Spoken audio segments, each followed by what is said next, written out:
¿Qué tal? ¿Cómo están? Bienvenidos a este blog de actualidad. Nuestra cita los miércoles con la política y con la actualidad. Hoy nuestro invitado es José Manuel García Margallo, exministro de Asuntos Exteriores. Con tanto de que se habla ahora mismo de Europa y del mundo entero, me imagino que tiene que estar disfrutando mucho, ya lo hace en muchas tertulias televisivas y radiofónicas donde le vemos y le escuchamos. Señor García Margallo, ¿qué tal? Muy buenas, bienvenido. Pues muchas gracias por tenerme aquí. Además acabo de entregar a la editorial Planeta el manuscrito de un libro que habla de todas estas cosas. Por tanto, he tenido un periodo de reflexión que me ha servido para ordenar ideas de forma más tranquila que lo podía hacer cuando estaba al cargo del ministerio. Un 9 de mayo de 1950, el señor Schuman pronunció ese discurso de lo que venía a ser el principio de una ilusionante Europa, un francés, que precisamente ahora mismo hemos estado muy pendientes... Saint Schuman en la terminología europea. Hemos estado muy pendientes de las elecciones francesas. El triunfo de Macron ha sido un balón de oxígeno para Europa, porque Le Pen peligraba... No, ha sido un auténtico alivio, aunque subsisten motivos de preocupación y también motivos de esperanza. Ha sido un alivio porque el triunfo de Marine Le Pen, a la que yo conozco muy bien porque he convivido con ella en el Parlamento Europeo durante muchos años, hubiese supuesto simplemente el fin del proyecto de integración europea, el fin de la Unión Europea y el fin del euro. Macron nos ha dado un balón de oxígeno, como usted dice, pero hay motivos de preocupación. En la primera vuelta, entre los dos candidatos antieuropeos, uno de extrema izquierda, Mélenchon, y otro Le Pen, de extrema derecha, estuvieron por encima del 40% del voto. Y en estas elecciones del domingo, que eran unas elecciones capitales para Francia, pero también para Europa, ha habido 26 millones de franceses que no han apoyado a Macron. 11 o 12, no sé las cifras exactas ahora, que apoyaron a Le Pen, 4 millones y pico de votos nulos o en blanco, gente que ha acudido a votar pero que ha querido dejar de manifiesto que no estaba de acuerdo con el proyecto, y casi 11 millones que se han quedado en su casa. Y eso es muy, muy preocupante. Y luego en estas elecciones han ocurrido cosas que nos tienen que hacer reflexionar a todos los países que estamos en la Unión Europea. El primer hecho es que el presidente Hollande, el presidente en ejercicio, es el primer presidente desde 1958 que no puede concurrir a las elecciones, que renuncia a concurrir porque su crédito está bajo mínimos. El segundo, que es el que los dos grandes partidos tradicionales, lo que sería el equivalente del PP, los republicanos, y el socialismo francés, que es el PSOE, no tienen a ninguno de sus candidatos en la segunda vuelta. Han sido sustituidos por dos personas que vienen de fuera del sistema, lo cual es muy preocupante. Recogiendo otras sensibilidades. Y en tercer lugar, el que hay mucha gente, insisto, que ha manifestado su desafección, su divorcio con el sistema. Lo cual hay que abrir una profunda reflexión sobre si ha sabido explicar bien qué es Europa y para qué servía Europa, o se han hecho bien los deberes durante todos estos años. No, se ha hecho exactamente lo contrario. Desde aquí se ha puesto de moda en todos los países, y desde luego el Reino Unido es el ejemplo más paradigmático. Todo lo malo venía de Bruselas, es decir, todo lo que le ocurría al ciudadano que estaba insatisfecho, si tenía miedo a perder su puesto de trabajo, si había visto reducidos sus salarios, si había visto recortados los servicios sociales básicos, etcétera, todo era responsabilidad de Bruselas. Y eso explica una desafección respecto al proyecto europeo, que es gravísimo, porque si algo es claro, es que fuera de Europa no hay solución. Es decir, o permanecemos unidos, es más, yo diría, o avanzamos en el proceso de integración europea, o Europa simplemente desaparece. Estamos debatiendo precisamente en un escenario frente a esa globalización europea o mundial. La globalización es mundial. Mundial ya, pero quiero decir que frente a esa Unión Europea, digamos, identidad de Europa, que durante estos años parece que también está un poco en tela de juicio, y frente a esos mini nacionalismos que han ido surgiendo también en los territorios, ¿no? En Cataluña, en la Comunidad Valenciana están surgiendo también algunos movimientos al respecto, y esas políticas políticas que algunos partidos, como por ejemplo los que están, voy a ir saltando un poco de tema, dirigiendo la Comunidad Valenciana, pues están poniendo la identidad por encima de otros valores, ¿no? El caso del plurilingüismo, la lengua valenciana, en fin. ¿Cómo analiza usted estos asuntos? Es que todos esos fenómenos que usted cita, aunque parezca que no tienen conexión entre sí, están muy conectados. He dicho anteriormente que la globalización lo que produce es miedo. El ciudadano tiene miedo a perder su puesto de trabajo, a perder su salario o a perder su identidad cultural, porque hay países que la economía iba bien y han votado movimientos populistas. Y esa indignación, que también está alimentada por el aumento de las desigualdades, tenga usted en cuenta que en España en estos años 3 millones de españoles que pertenecían a la clase media han dejado de pertenecer a la clase media. Que nuestros jóvenes, por primera vez desde que yo tengo uso de razón, piensan que van a vivir peor que nosotros. Piensan que lo que se llama el ascensor social que permitía mejorar con esfuerzo y capacidad se ha detenido y que ya no llega al ático. Y esa indignación se canaliza en varios sentidos. O se echa la culpa, el chivo expiatorio es Bruselas, o los separatistas catalanes echan la culpa, el chivo expiatorio es Madrid, entonces hay que ir al separatismo, o los movimientos populistas de izquierdas dicen que son las élites gobernantes en todos los sentidos, en el político, en el económico, lo que ellos llaman la casta o la trama, lo que tiene la culpa. Y estamos en esa situación. Y lo que tenemos que entender es que esto es un momento histórico muy complicado, una situación muy compleja y que no valen soluciones simples.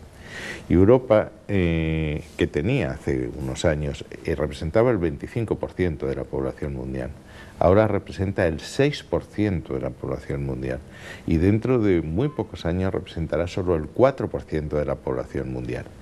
Y hay un pensador que se llama Walter Laqueur, que es muy conocido en Bruselas, que dice que o hacemos algo, o si sigue esta tendencia demográfica y no la compensamos con un aumento de la productividad, haciendo las cosas mejor, corremos el riesgo de convertirnos en una especie de parque temático, de una especie de Disneylandia para satisfacción de los turistas chinos, rusos o indios. Por tanto, este es un tema serio. Y, insisto, el separatismo no es solución. Cuanto más pequeño sea una organización, menos posibilidades tiene. ¿Cómo va a competir con India, con China, con Rusia, con los Estados Unidos? Ni decir, bueno, vamos a tirar todo lo que hay porque nada sirve, porque eso es un ejercicio absolutamente suicida. Lo que hay que hacer es mejorar la Unión Europea e ir cada vez a más Europa.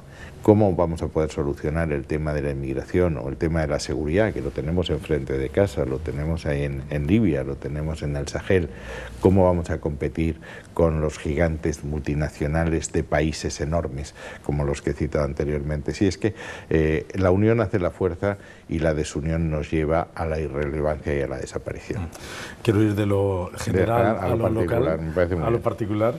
Y, un buen método lógico. Y en la Comunidad Valenciana se están aplicando algunas de esas doctrinas que usted está diciendo, echando la culpa al Gobierno de Madrid, a esa asfixia presupuestaria a la que, según este Gobierno, se nos está sometiendo sistemáticamente, y ahí entran algunas políticas que están poniendo en la calle a la gente. Sin ir más lejos, el pasado sábado en Valencia salieron miles de personas de Alicante, de Valencia y de Castellón para protestar por los decretos de plurilingüismo, por el cierre de aulas concertadas. La educación es un arma muy potente, ya lo han dicho también muchos pensadores a lo largo de la historia.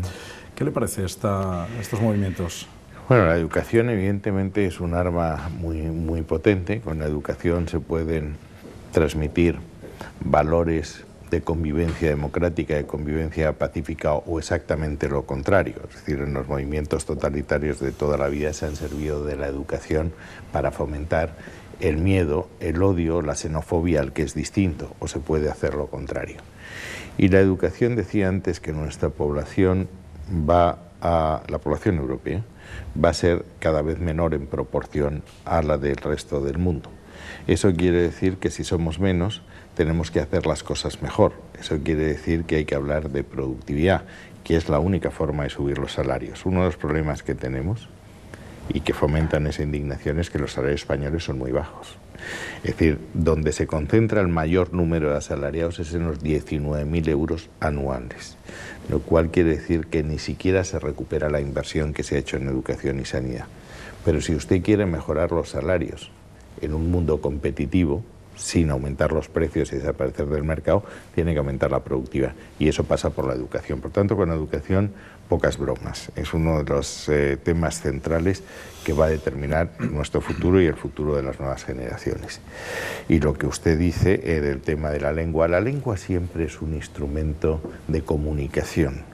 No puede ser un instrumento de diversión, y aquí tiene que regir el principio básico de la libertad, del fomento a todas las lenguas, tan española es la lengua castellana como la lengua valenciana, pero sin discriminación.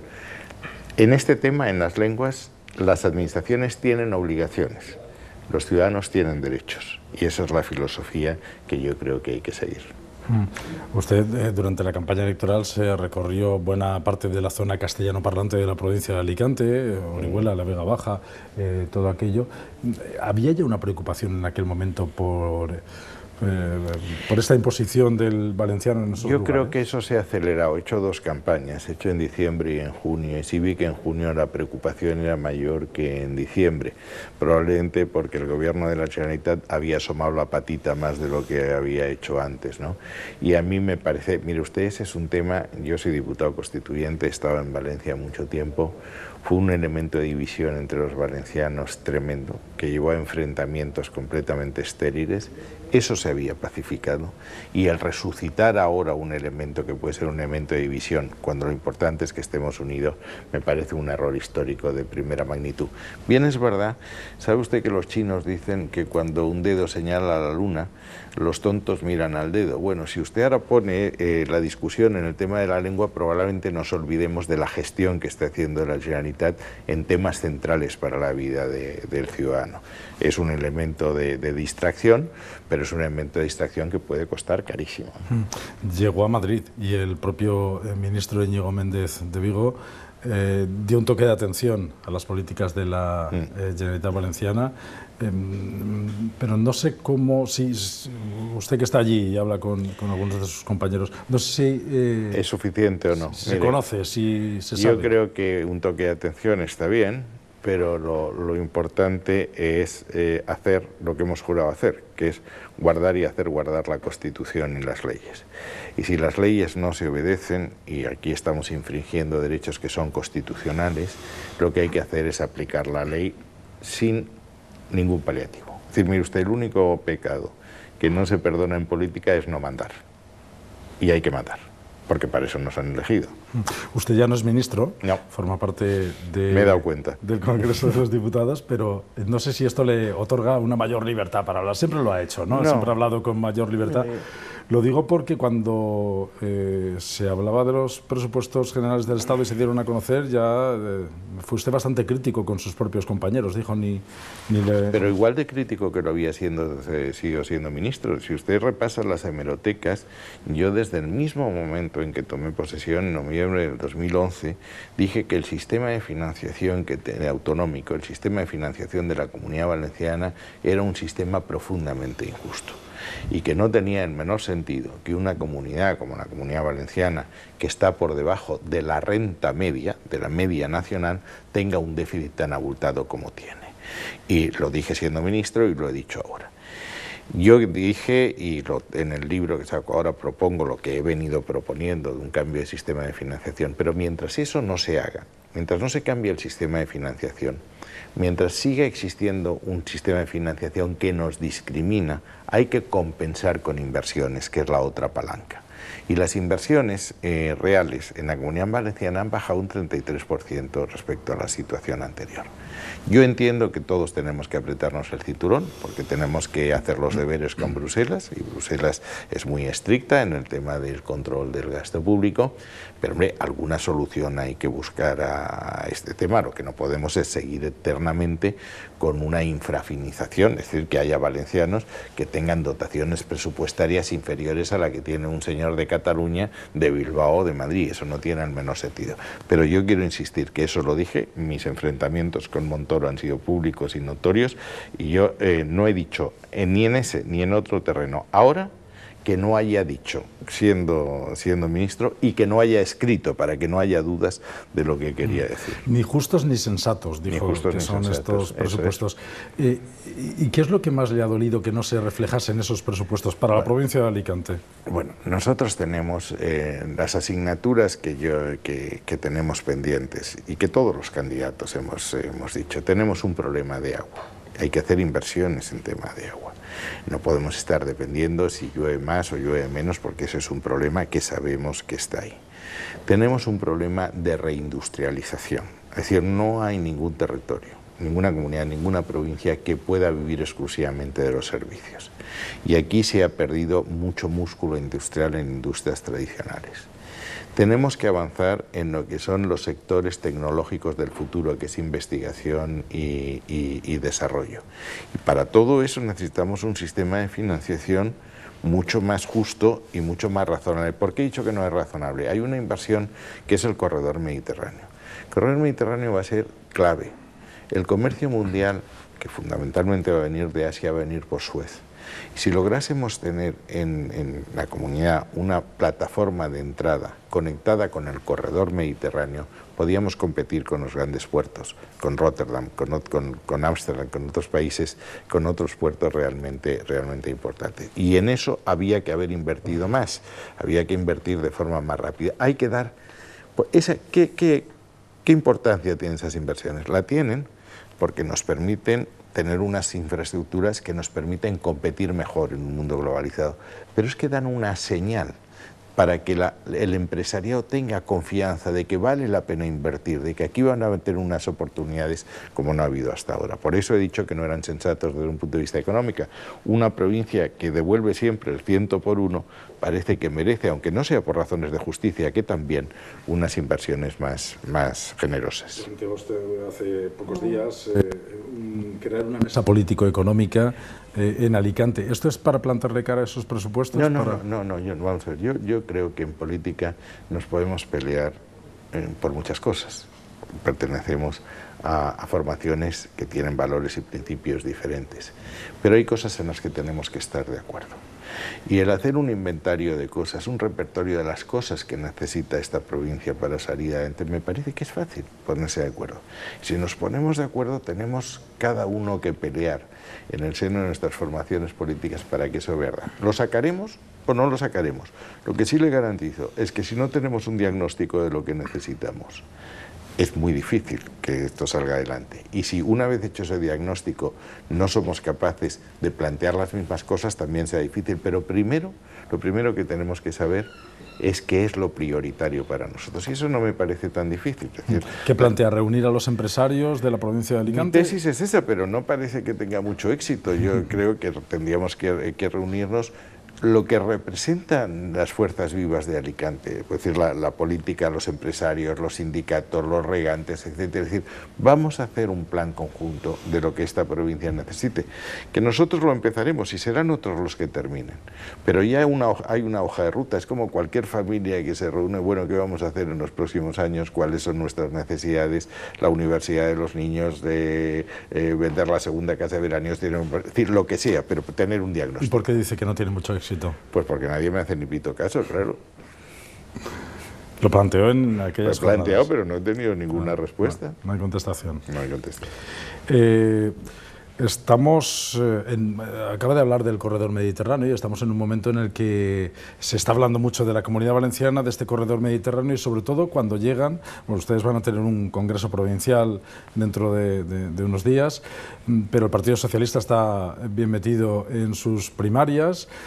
Están en su laberinto. Y Susana Díaz dijo algo que nos ha sentado muy bien y que se lo hacemos recordar los periodistas y se lo hacen recordar también cada vez que pisan las tierras valencianas, aquello de que el corredor mediterráneo, pero también con el corredor central. No sé si nos queda muy claro, porque después Mónica Oltra le contestó, Mediterráneo es si vemos el mar, ¿no? Si está el mar es Mediterráneo, si no está el mar no es el Mediterráneo. En la política como en la vida, los recursos son escasos. Y hay que plantear prioridades, hay que optar. Yo no estoy en contra del corredor central, pero creo que desde un punto de vista de sensatez económica, ya que he aludido a lo que yo he dicho, el corredor mediterráneo, el que ve el mar, es prioritario.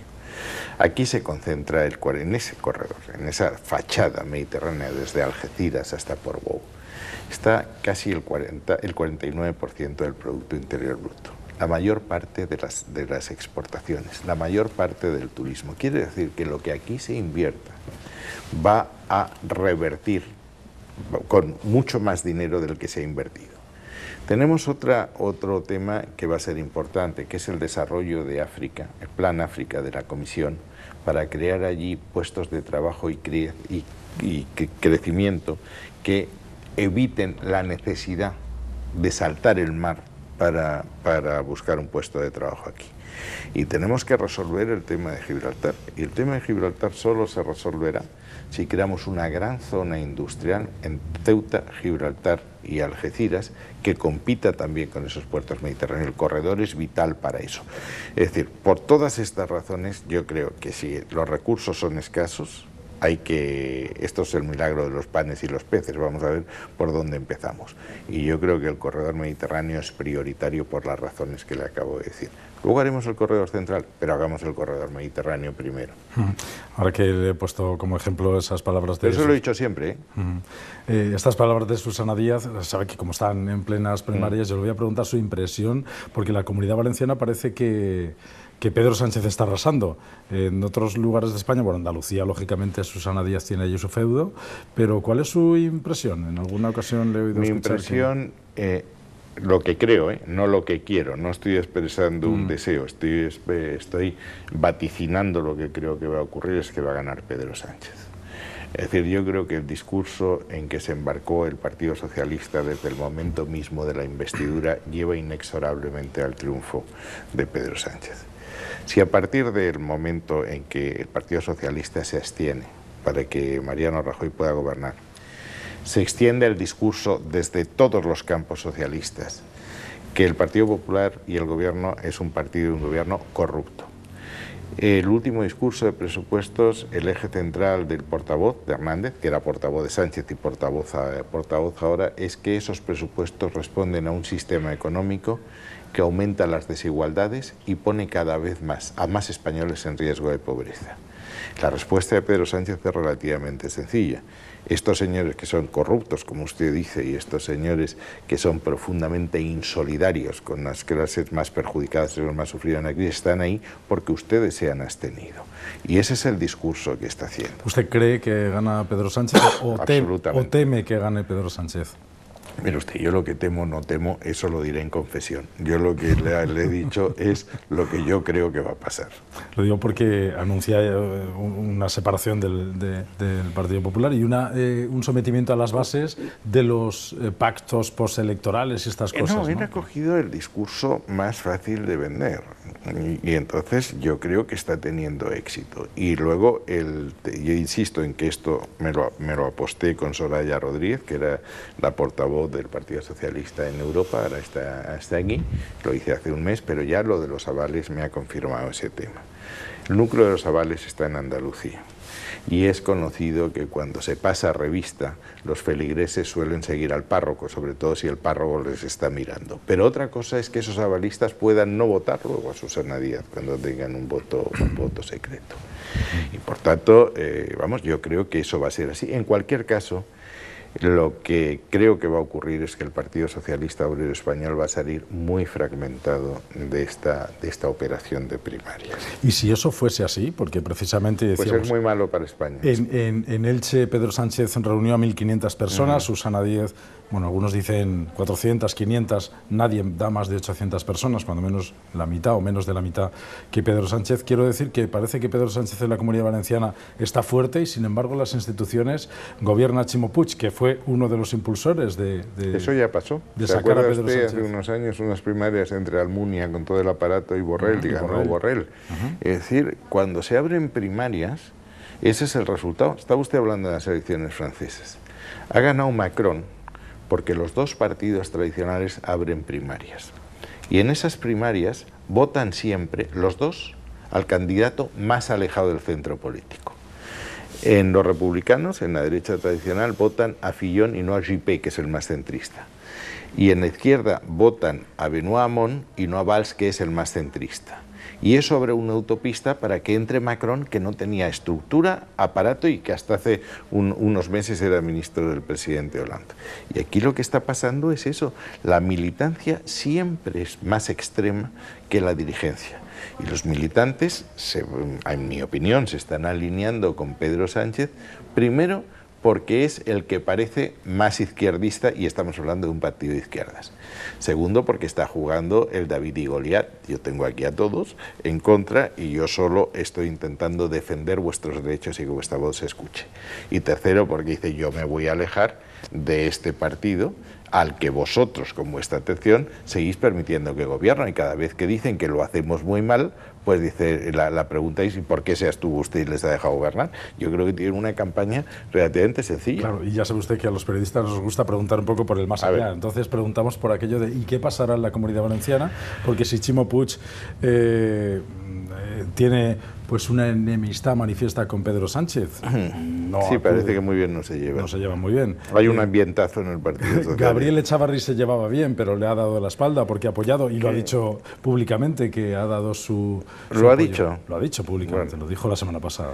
Bueno, ya sabe usted lo que decía el Tenorio, que un punto de contrición da al alma la salvación. A lo mejor se arrepiente otra vez y corre en auxilio del vencedor si cree que Pedro Sánchez va a ganar. Pero lo que sí creo, hablando completamente en serio, es que esto es un drama para España.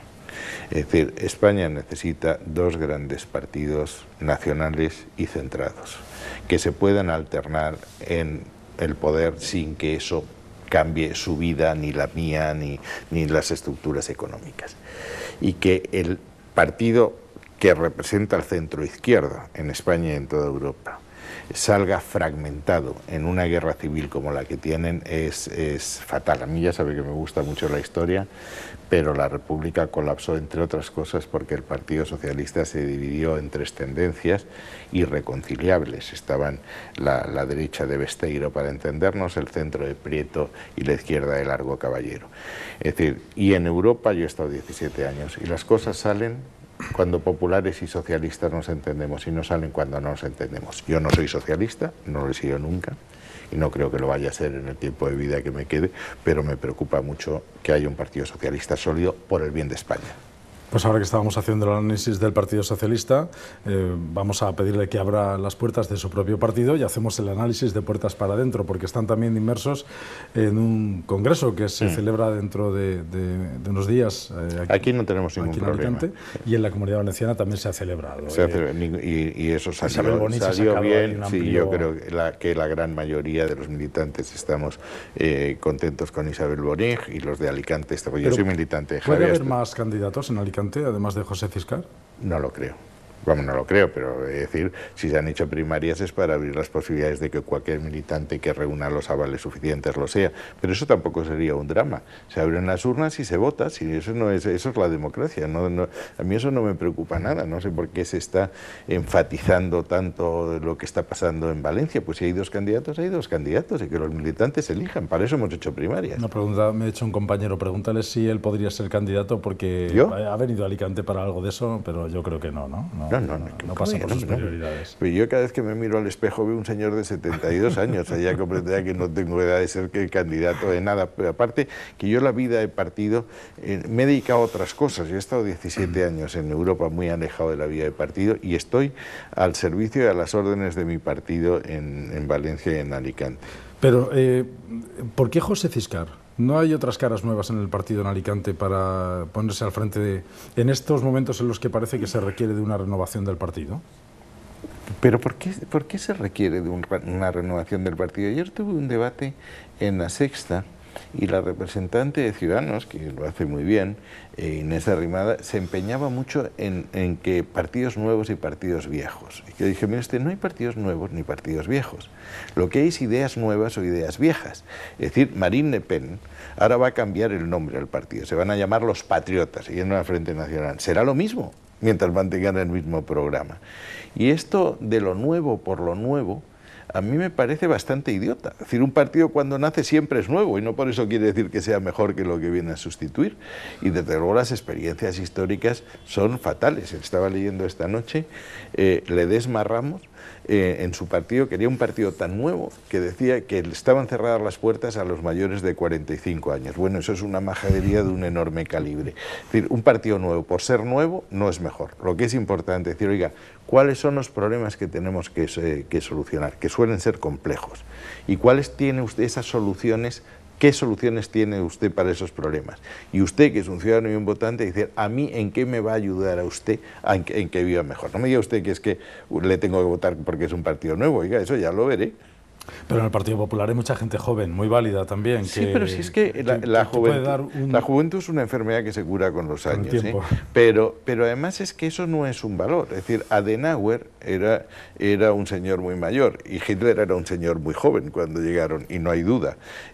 Trump tiene la edad que tiene y en Francia era infinitamente mejor candidato Alain Juppé que Fillon. Eligieron lo contrario. Es decir, oiga, si yo lo que quiero es que usted me solucione el tema. Yo cuando llamo a un señor a que me arregle el aire acondicionado no le pido el carnet de identidad. Lo que pide usted es saber arreglar el aire acondicionado, sí o no, punto. ¿Será Isabel Bonich la nueva presidenta de la Generalitat Valenciana? Yo no tengo la menor duda.